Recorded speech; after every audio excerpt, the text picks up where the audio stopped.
Hi everybody, welcome to today's Transformation Talk. I'm here today with Kimberly Arana, who is a natural intuitive, shamanic practitioner and spiritual mentor.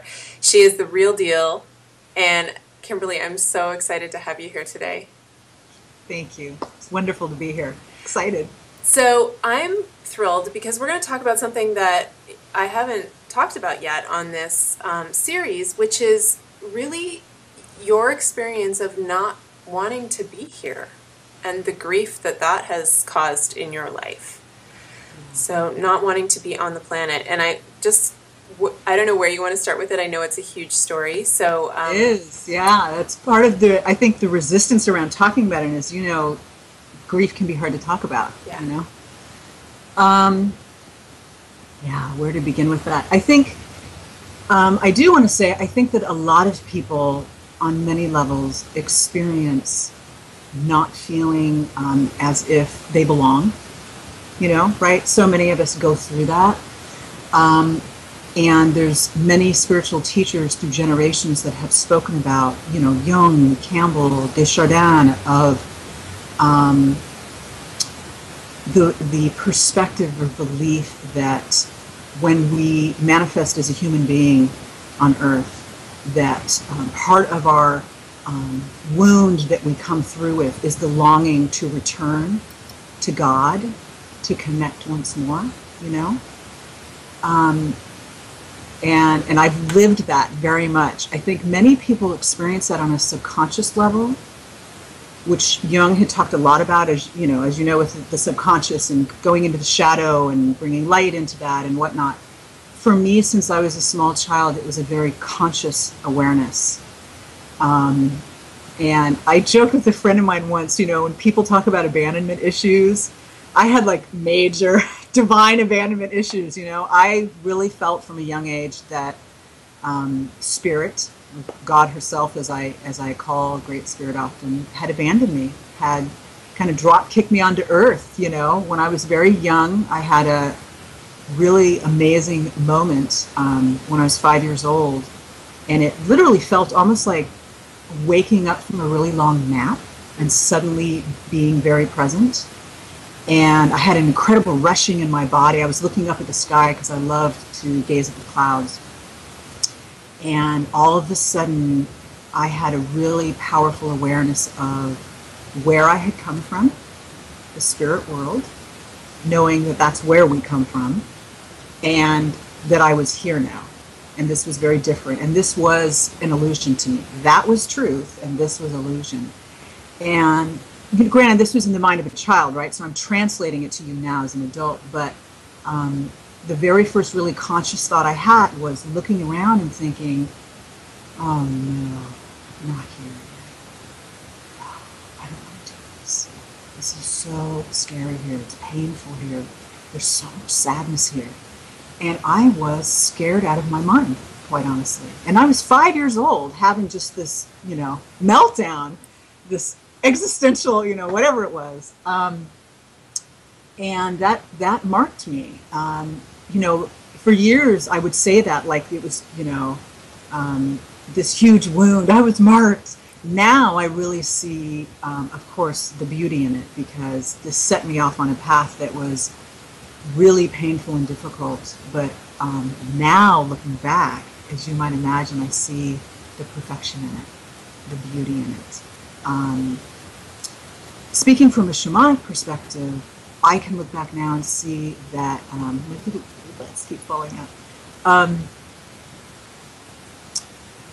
I would call that a soul sickness, what I experienced after that, because what ended up happening was, as I said, I felt abandoned. There was very much the child mentality of, how could you leave me here? Why would you want anyone to be here? This place is so hard, And so I felt very fractured and very much struggling between that bridge of the soul and the human ego, and grappling with that. And that brought on an immense amount of grief on my part, of wanting to go home. And it was to the point where by the time I was 9 years old, I was suicidal. Wow. by the time I was mid-teens and definitely into early adulthood, I was an addict. I was doing everything I could do to numb the pain that I was here. All I knew was I want to go home. I don't care what it's going to take, but I want to go home. The problem, and I can laugh about this, as you know me, I can get really irreverent, right? My problem with, for instance, during the years when I was suicidal, which was from about 9 to 13, was I didn't have the cojones to pull it off.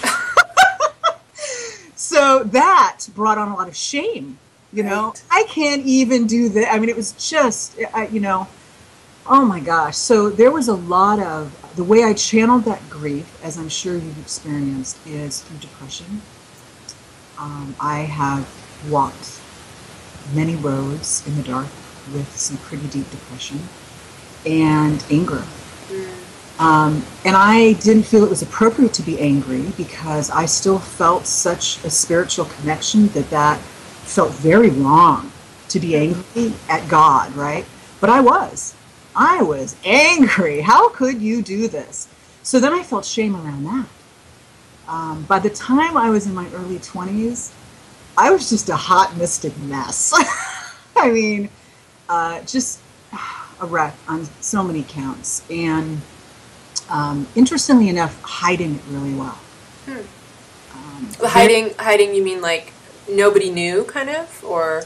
I think my friends, my really close friends, maybe didn't really understand fully the spiritual component to it. There were a few people who did. I can think of, you know, some very choice relationships who were aware of that. But for instance, when I was really in the throes of cocaine addiction, I had a really busy life. I had a really good job. I was making good money. I went to work. I was very functioning. And people would talk about, even, you know, family members of mine would talk about, you seemed so happy when you were young, but I knew what was going on inside. You'll see these pictures of me very, you know, smile. And inside I just wanted to get home. This was all about tolerating reality. How could I tolerate this, you know? Wow.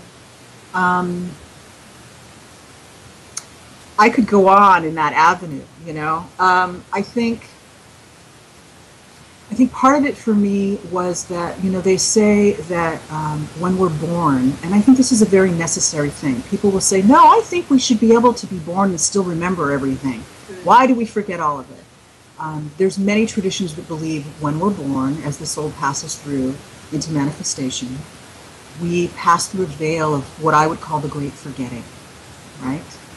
And it really does serve a purpose. Part of that is because to be human, you have to go through that process of evolution, right?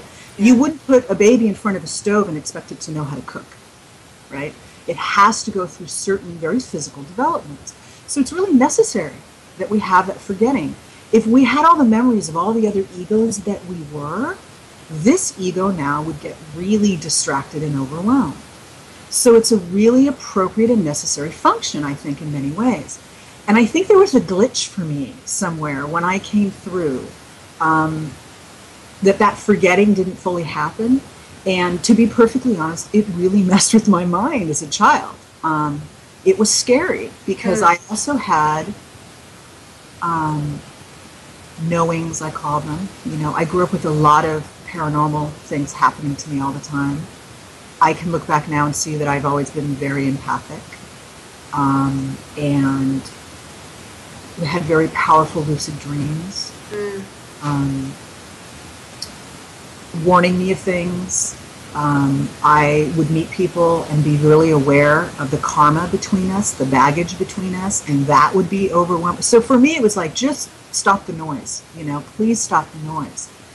So an aspect of that grief for me was part of my way for years of trying to deal with that and deal with the anger, aside from the addictive tendencies, was to be obsessed with death. And I still would actually like to return to this, except that now it would be from a much healthier place if I were to do it now. But my early 20s, I want to say, I was studying hospice.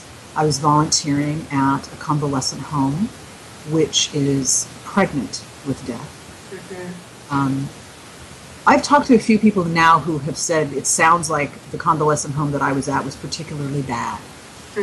I'm hopeful that there are those out there that are much better, but that was a pretty heavy experience for me. And what I see now is I was chasing death, you know. Right. I was hunting it, you know, and you can't experience joy in the hunt, you know. And I did have joy in my life. I don't want to make it sound like I didn't, but it's been in recent years when I finally really accepted what I'm here to do, which is to help bridge that awareness of the spiritual and with the soul, with the very human ego. And, you know, I fought it kicking and screaming. I look back at that now, you know, and for me, all of that was just me fighting it the whole way. Why would you put me here? And now I look back and go, oh. Right, of course. Yes, right? You know, and that comes through a lot of work with soul guides who have always been there for me. And I ignored them. I ignored them very much. And now I spend quite a bit of time working with my guides and understand so much more now. I look back at that and I see that what to me was a horrible, not judgment, but a sentence. You've been sent to Earth, you know, go down there and live. Now I realize, no, that was the gift. Right. The gift was go down there and live. So, yeah, it's been an amazing ride so far. Wow. So, okay, so you went from this place of having this awareness that most of us don't have, and feeling this pain and grief and chasing death and numbing the pain. And how did you get to the shamanic work? Was that the next step, or was there another step in between? You know, it's one of those things where again, I look back now, right, and I think, oh, I've always been on this path, but it did happen in layers for me, I think. I remember taking a class once at John F. Kennedy, and it was all around shamanic indigenous cultures. Even thinking about it, and I get like, oof. And I remember I was, you know, reading all these various things, these assignments that we had, and I had one of those moments of the chill through my body and sitting there thinking, oh no, really? And I went to my teacher and I said, you know, I'm reading some of this stuff about, there's the classic tale of the shamanic practitioner usually has a calling. This isn't something you set out and say, I'm going to be a shaman. There are people who do that, but quite honestly, it's normally not how it happens. Right. You are called in some way, and you are initiated into it. And that was very much part of my process in that earlier story where we're talking about in terms of not wanting to be here and the experiences I was having with spirit. I started having a knowing of, oh no, I think I'm one of those. And I was talking to my teacher saying, I think I might be this. And I was scared by it. It sounded really like a lot of responsibility, frankly. And she just said, well, no, you know. And years later, I've told you some of my stories. So, you know, for instance, the God in a burrito, right? Yes. God in a burrito. So I started having more and more experiences like that. I've had at least 3 experiences where I ended up in a hospital or in urgent care in some way, having what I would call like a pre-near-death experience of realizing that your awareness is leaving your body and that your body is shutting down. I look back at that now and feel like that was Spirit's way of saying, get your act together. You have work to do. You think you want to be over here? You're supposed to be here right now, and that's why you're here right now. Wake up, you know. The universe has a way of, you know, it taps you on the shoulder and says, you really need to. And then spirit comes up and smacks you on the side of the head and says, no, really, get with the program, you know? I was really stubborn and really, by the time I was a young adult, I think I was very engaged with and obsessed with that I was alone, really living that out. And I think grief has a way of doing that to you. Mm-hmm. Yeah, it can, for sure. Yeah. No one else understands. No one else can go here. And I think part of that too is there's so much in this world that needs to be logical to us. Mm-hmm. And grief and depression, anger, fear, all of those things, right? They're not logical. They are not expressed in the space of logic. They are known and they bring wisdom in that spiritual, emotional freedom and being able, and you know, people might say, freedom, how is that free? It's very freeing when you can surrender to it. And it's not easy, right? I mean, surrendering to that kind of pain. A few years ago, I was going through a major dark night of the soul. Another one of those periods for me of just, it was probably the last time when I was really, really fighting, stepping into what I was supposed to be doing. And I had 2 little kids. I felt literally like I was losing my mind. I was having these amazing moments of incredible spiritual calm, of, you know, just doing the dishes or whatever, and suddenly just the amazing bliss of the beauty of this world. And then, you know how it is, then the little one comes up, you're just like, and it was very, very unsettling, and I wasn't sleeping a lot, and you know, so it was really hard to be going through this process in the middle of trying to be a parent and trying to be a wife and all of these aspects, and I was very depressed. And I came up, I wish I could remember who said it. It was a Rinpoche. I came across a quote that he said, depression is Dakini bliss. Say that again. Depression is Dakini bliss. Dakini bliss. Dakinis, which are in Buddhism, they're goddesses. And that was profound to me. Really, really profound to me. Because it gave me an avenue to actually, just thought of this, marry the logic and the spiritual, in that I could look at that statement and say to myself, here is an avenue for depression to be sacred to me. Wow. And that's not something that I wouldn't necessarily say to just anybody who is depressed, oh, can you go down that road? You know, it's when you're really in the throes of depression, that's not necessarily an easy place to go to at all. Mm-hmm. But it brings us to that surrender. Can you sit with that? Can you sit with what is so greatly weighing you down? Can you find the freedom in that place? Mm. It's not an easy thing to do. And we're not given the room to do it, you know? Yeah. Wow. Yeah, because there's so much judgment around depression in our culture too, and it's a scary thing. It's not a place that people want to stay. So it's interesting that you were able to really find that place of peace within and that sacredness. I love that idea of. It sounds like depression as a teacher. Yes, very much so. Mm-hmm. And again, it's not, and I don't mean to make it sound like it was easy. Yeah. You know, I mean, it was brutal, quite honestly. I am someone who is prone to depression, and so I very much rely on my spiritual practice to help me ride that out. And as we were talking about, there is the acceptance, and therein is the freedom of not having to make it be logical. If you have those moments where it can be logical for you, great. But sometimes you just need to let yourself free fall into what it is, because it ultimately is what it is.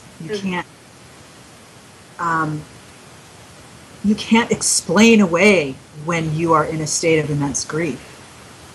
And you can't expect anyone to just automatically understand. There's not like this set criteria or, oh, this is what I can follow. You know, Elizabeth Kubler-Ross came very close with her degrees, right? Step out of the stages. Yeah, but they're so harmful and now because we've misinterpreted them to think that grief is linear and... See, and that's my point.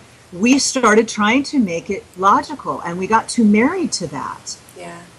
It's so, and I do believe we're moving into this more and more. I think it's one of the reasons that we are experiencing so much of the upheaval on many levels that we are in society all around the world now. But I really do feel we're moving into more of a heart space with these things. And I hope, I pray that we can carry grief into that. Come into our new awareness, bring that into the heart space, bring that out of that place of needing to have that logical dimension that we box it in, you know? We have to flow with it. Yeah, absolutely. I'm with you on that.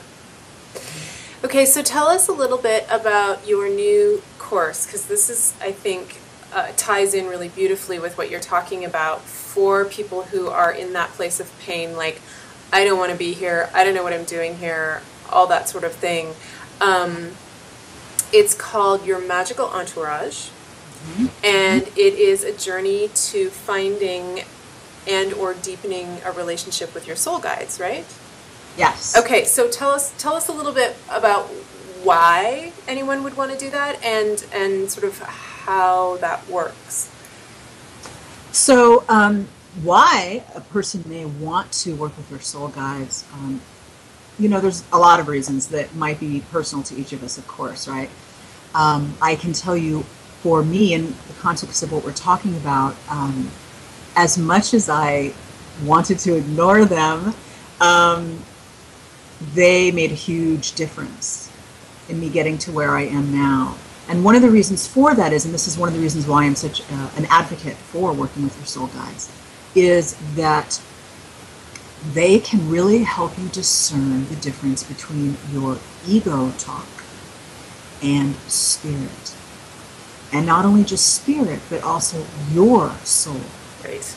your divine self. Because if you cannot differentiate your ego in there from the other aspects, if you cannot see that your ego is merely one holy part of who you are, not the whole part, you cannot clearly, strongly walk a spiritual path.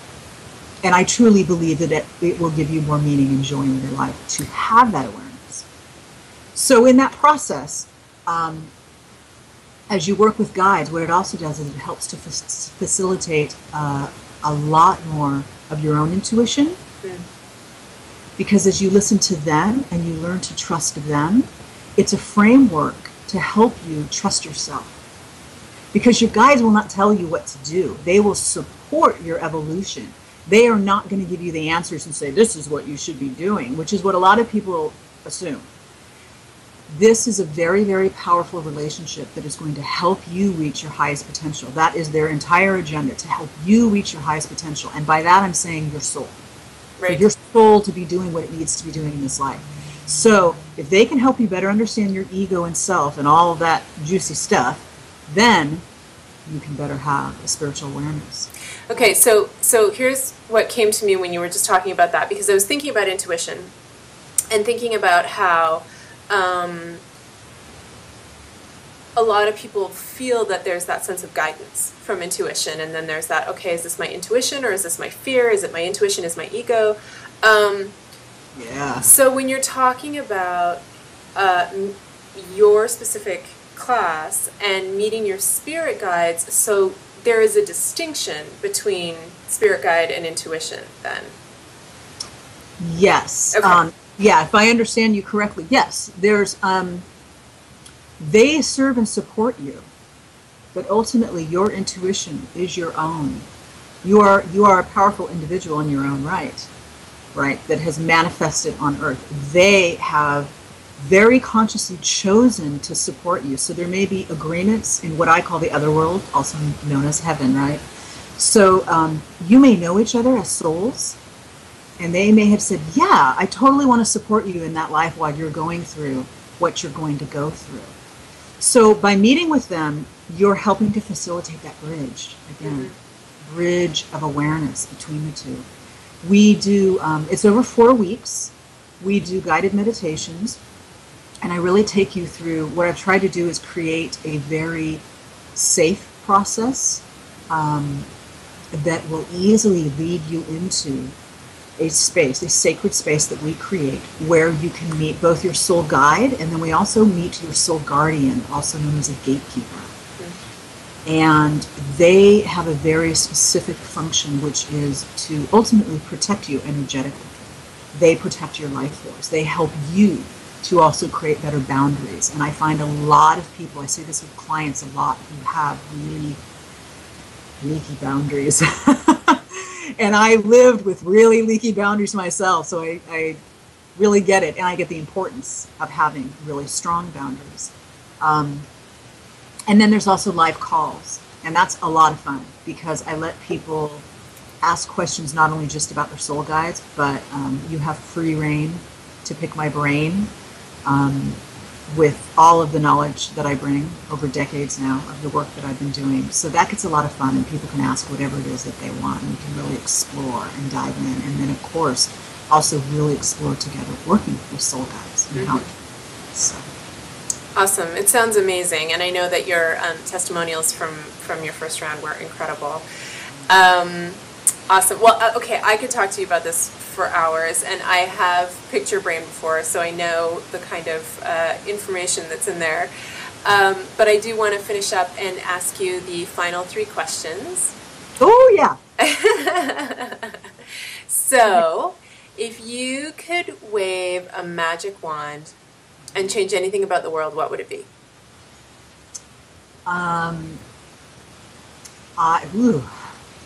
There's so many things, right? But I'm going to go deep, because you know how I am. Yep. I would say that I would want to wave a magic wand, and everyone would be able to embrace what is. Because when we can see this reality for what it is, truly, without any of our denial and our baggage and our issues and all the pain, the good, all of it, right? When we can see it for what it is, we can more easily see the divine, the holy in everything, in every single moment. And that's when you really can create true change, when you're willing to see things for what they are instead of what you want them to be. Yeah. Oof. Yeah. That's big. That's a really big wand you're gonna wave. Woo! I'm working on it. Yeah, one ego at a time. I keep saying to raise soul awareness, one ego at a time. Yeah. What brings you the most joy right now? Well, the easy answer, is going to be my children, right? And so I'll lead in from that, because I think that's the obvious answer. Watching my children grow is just amazing.